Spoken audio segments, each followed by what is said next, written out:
This Transformers 96 here, it's another video review. This time we have the Pacific Rim Sideshow Collectibles statue of the Kaiju Slattern. So here you go. So this was actually my first statue that I've ever bought, and took me a little bit, but I'm finally getting to the review. So let's go over them. So this was overall a statue that I've always wanted, definitely wanted to get, because it just looked so amazing. And during Sideshow's Spooktacular week during Halloween, they were doing a bunch of sales and discounts for their items. So I was able to purchase this statue over that period of time, and I was able to get it on a pretty good discount. So I'm very happy at the price I paid for it, and I'm just very happy to have it in general. So without further ado, let's go into the review. Alright, so I'm going to go over the statue one section at a time and really talk about the detail, the paint, and the overall sculpt in each of those areas. Right now, talking about the majority of the kaiju, the body of the kaiju, as well as just kind of the top of the head, neck, and arm. As you can see, looking very good here. A lot of detail has gone into this, that is for sure. Detail and sculpting wise, I think that this is just absolutely beautiful. And I love the way that the kaiju is, like what he's doing in the statue. I think he just looks really nice the way that he's posed. And it just looks really good. And in the back, as you can see, there's a lot of the blue, light blue highlighting throughout the kaiju himself to make it look like there's the kind of, whatever, the lights that the kaiju kind of have. So I think that that's very cool. Would have been really neat if they could figure out a way to just like really light him up so that when you lit him up, the cracks that should have this blue all lit up. That would be really cool. But the lights that he does have are really quite extraordinary. Really do like it. And he's got a really kind of weird design. As you can see, like in the side over here, his shoulder is kind of like separated from his body. His shoulders are kind of like pulled out from the body, which I think is kind of neat. It gives him a really cool, unique look. I think that they did a really nice job on it. And as you can see from the back of the head there, looking very nice. Paint-wise, it's very good. I think that they could have done a little bit better when it comes to the painting, just quality and detail on it. You know, this obviously isn't just a cheap toy or something, so they could have went and did a little bit nicer paintwork and designing that. Like in the face, the dark paint, you know, the places where it's kind of smeared in, it doesn't look very natural. I think that they could have really smeared it in a lot better, made it look a lot nicer, as well as, like, let's see, this area right here, you've got the, ooh, what's going?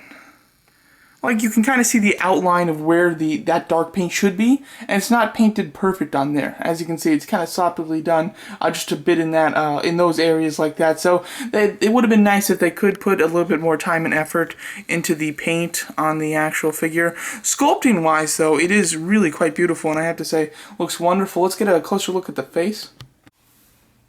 Alright, so there's the face. As you can see, a really unique design for the face. I like it a lot. It's kind of like a hammerhead, but like kind of monster type of look on the face there, which looks very cool. He does have the little kind of dent in the middle of his face there, which looks really neat. You can kind of see like almost like a bone structure in his head almost, with a little bit of blue highlighting, which looks really good. And I have to say, it's something that you really can't notice unless you have some good lights on it. So just in average lighting, you won't be able to see that detail inside of his head, you know, in this area very much. But with some good lights on it, you can definitely see it, and it does look really wonderful. And without the lights on, they did still paint the eyes and mouth in a very light blue, so that it still simulates the lights being on, even when you don't actually have the light up features on. That's something that I'm really glad they did. They could have just went with, you know, some darker paint, so that, you know, when the lights aren't on, you really, you can't get any hint of illumination, which they tried to recreate the illumination effect with a light color when you don't have the lights on. So I do think that looks really nice. Overall, love the way the face is sculpted. He is kind of pointed down, so I would say that this statue would be best displayed either at just at your eye length, like just, or like kind of high up. This guy, having him lower doesn't look so great because you really can't see his face, considering he's already looking down. So it would be nice to display him somewhere where you have to look up a bit to see him, because you'll capture him at the best angle, I would say, to actually see everything that's going on. So overall, really do like the face sculpt itself. Alright, so going down further, we have the body and the legs of the kaiju. As you can see, it looks really cool. Like I said, really love the design of how he's posed. And he does have these little tentacle things that come off of his tail, which look really nice. Do like it a lot. And then we start to see some of the environment pieces of the base. You've got this rock texture, which looks really wonderful. I have to say, I like the way that the rocks are designed, as well as there is like a ship at the bottom, which I'll show you when we get further down. But it looks really good. When it comes to the paint on the rocks, it's very nice. It's a very dark gray with a little bit of bluish, and then it kind of highlights a lighter blue underneath the rocks, and then with a lighter kind of tan that's washed on top of the rock. It looks really wonderful, I have to say. You can see that here with the tan areas on top, and then the very light blue kind of washing at the bottom, but with an overall dark gray slash blue highlighting throughout it. The rocks look really good and really realistic, and I have to say they did an excellent job on that. I do like the fact that he is holding one of the rocks. There's a lot of motion in this statue. You really can like see what he's done. He's kind of just like swooped under a kind of like a rock bed, and he's kind of coming up and looking back while he's got his hand on one of the rocks. There's a lot of motion that went into this statue. You can really see the movement, which I think is wonderful. Now, coming to the thing that I dislike the most about this, and this is quite unfortunate, is that this hand here, as you can see, he's supposed to be holding the rock, and this right here is rock as well, but it is still painted the same color as his skin, when it should be rock. And then when you get to in between his fingers, that should be the dark blue as well. On the other side, it's the same thing, and that's because this is a separate piece. When you get this statue, you're gonna have two pieces. You're gonna have the base with the rocks and with his tail on it, and then you're gonna get the other piece, which is his body, head, the legs, and both arms, and this arm obviously having part of the rock on it.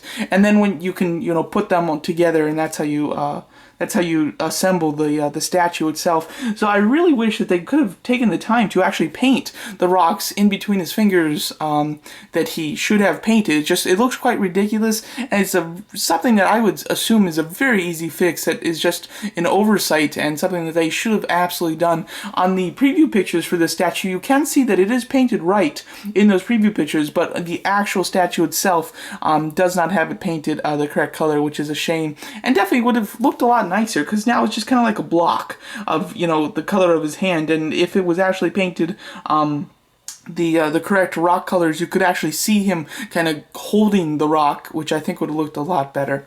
So yeah, but overall, really do like the motion that this statue is in position, and these tentacles help give it that kind of motion where they're kind of like floating in water, because of course he should be in water, considering the entire time we saw him in the movie he was under the ocean. So that's kind of what they've gone for here, which looks really nice. So now let's go down and get to the tail as well as the element part of the base.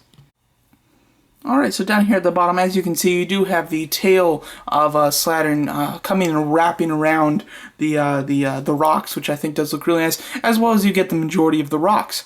And overall, definitely a lot going on at the bottom here. Looking very cool. Of course, right here, this is just a towel. It works really well to turn it so that you guys can see the angles of it. Really nice. I do like the way that they have rocks sticking out of this, and it's not just like a pile of rocks right here. You do have rocks sticking out, gives it more space, takes up more room, which I do like a lot.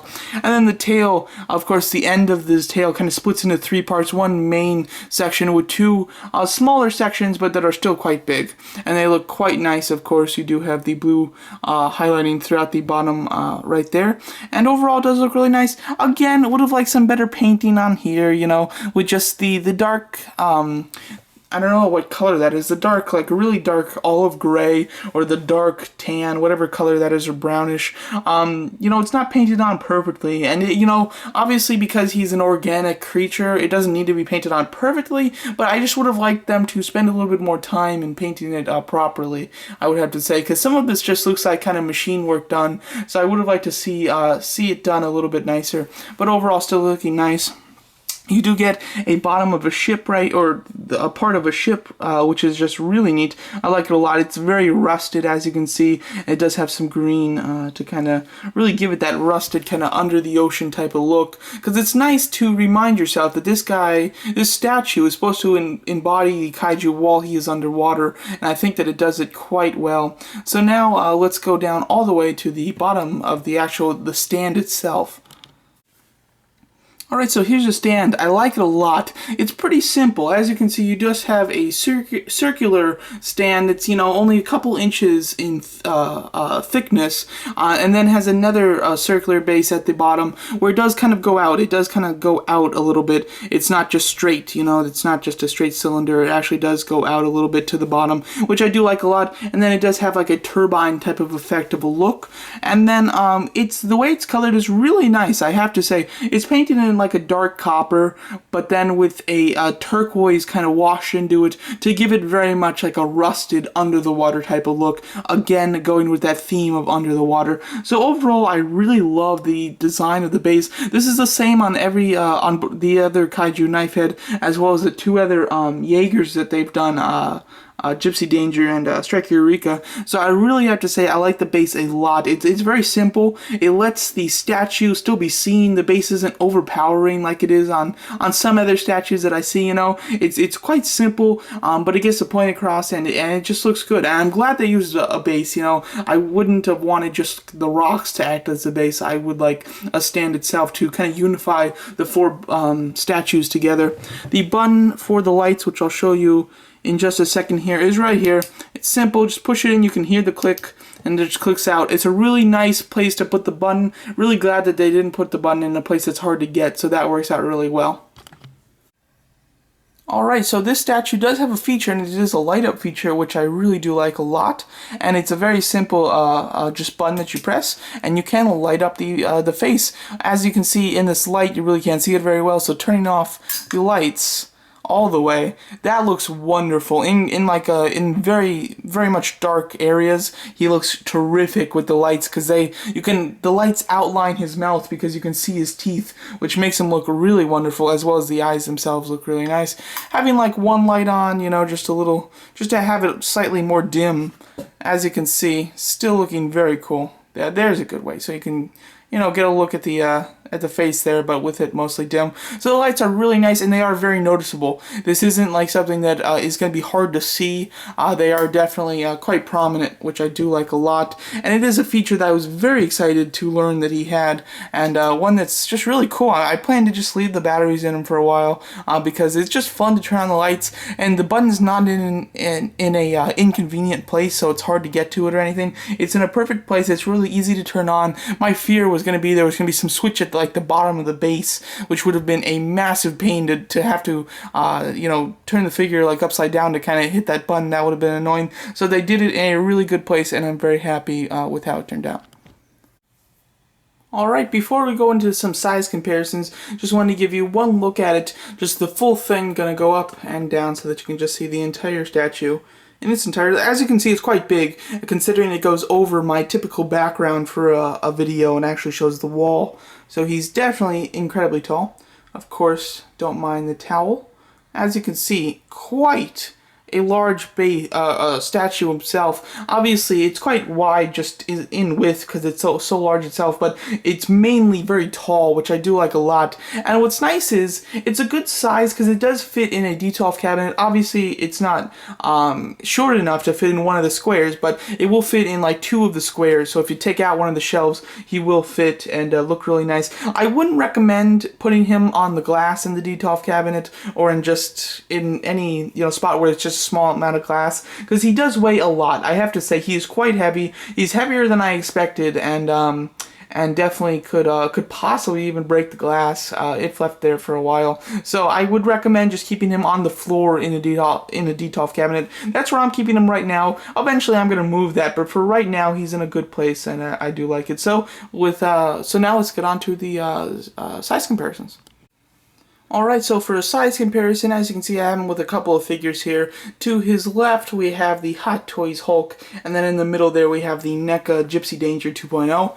So as you can see, he is quite a big statue.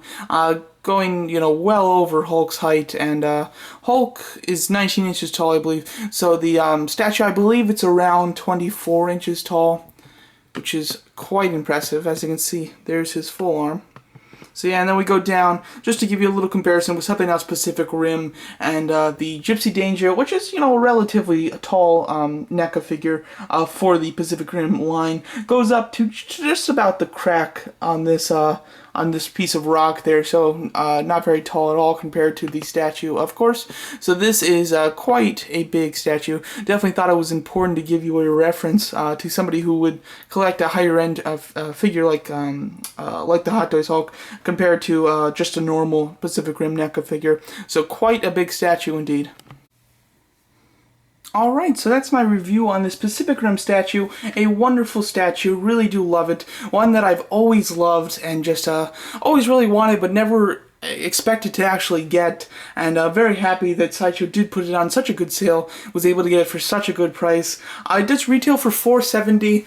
It's hard for me to tell you if this statue is worth $470 because I don't collect other statues, so it's hard for me to reference if that's a fair price for the statue or not. But overall, I really do like it a lot. I personally wouldn't pay $470 for it, and I didn't. That's, you know, I waited to get this thing on sale. I actually paid I got it on it was on sale, and I had one of the coupon codes for Spooktacular, so I ended up getting it for $296 with free shipping and double rewards. So I got 10% back in reward points on Sideshow's site. So overall, I got it for a tremendous deal. I mean, you really can't get it for that price anymore, but if you can get it for any sort of price that's like that, I would highly recommend it because it's just a really great statue. Of course, not a really iconic character, but for me, I really enjoyed Pacific Rim a lot, and the Kaijus are what really shined in my eyes.